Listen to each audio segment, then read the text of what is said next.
বাংলার রেলের রেনেসা যা কখনো হয়নি তা হচ্ছে ডাবল ইঞ্জিন সরকারের জামানায়। এ রাজ্যে 1 লক্ষ কোটির বিনিয়োগ রেলের উন্নয়নের সিগন্যাল শুধুই সবুজ।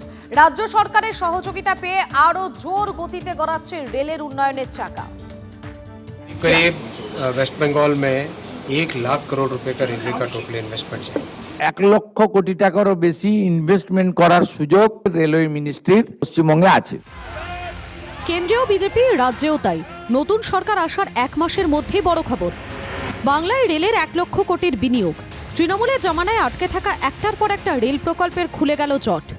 मुख्यमंत्री श्री शुभेंदु दादा ने आते ही सबकी एनओसी दे दी। हर तरीके से एक परिवर्तन दिखाई देता। करीब करीब वेस्ट बंगाल में 1 लाख करोड़ रुपए का रेलवे का टोटल इन्वेस्टमेंट जाएगा। যা দরকার রেলকে সহযোগিতা করা হবে, এমনকি প্রয়োজনে জমি কিনে রেলের হাতে তুলে দেওয়া হবে। রেলমন্ত্রীকে পাশে বসে স্পষ্ট করে দিলেন মুখ্যমন্ত্রী।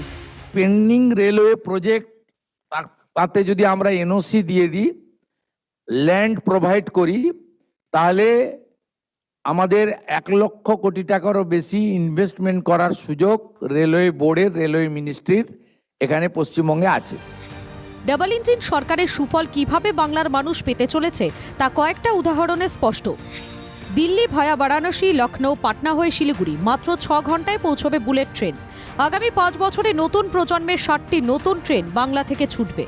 রাজ্যে 102টি নতুন অমৃত ভারত স্টেশনের আধুনিকীকরণ চলছে, যার মধ্যে 10টির কাজ শেষ।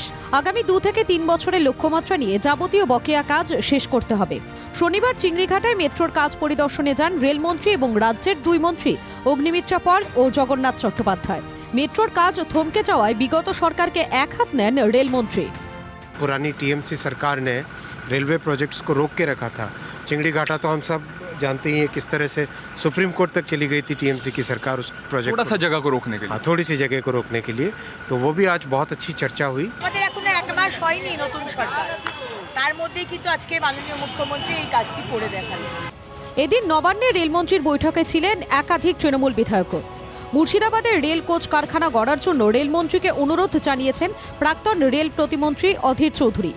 রেল এবং সেল দুটো দপ্তর মিলে উদ্যোগ নিয়ে মুর্শিদাবাদে একটা রেল কোচ ফ্যাক্টরি করুক, সবকিছুতে নতুন দিগন্ত খুলে যাবে। ভিআইপি নয়, অটো মেট্রোয় সাধারণ যাত্রী হয়ে এদিন কলকাতায় ঘোরেন রেলমন্ত্রী। সাধারণ যাত্রীদের পাশে বসে তাঁদের মতামত শোনেন অশ্বিনী বৈষ্ণব। Suman, Sayanta, দীক্ষার report, TV 9 Bangla.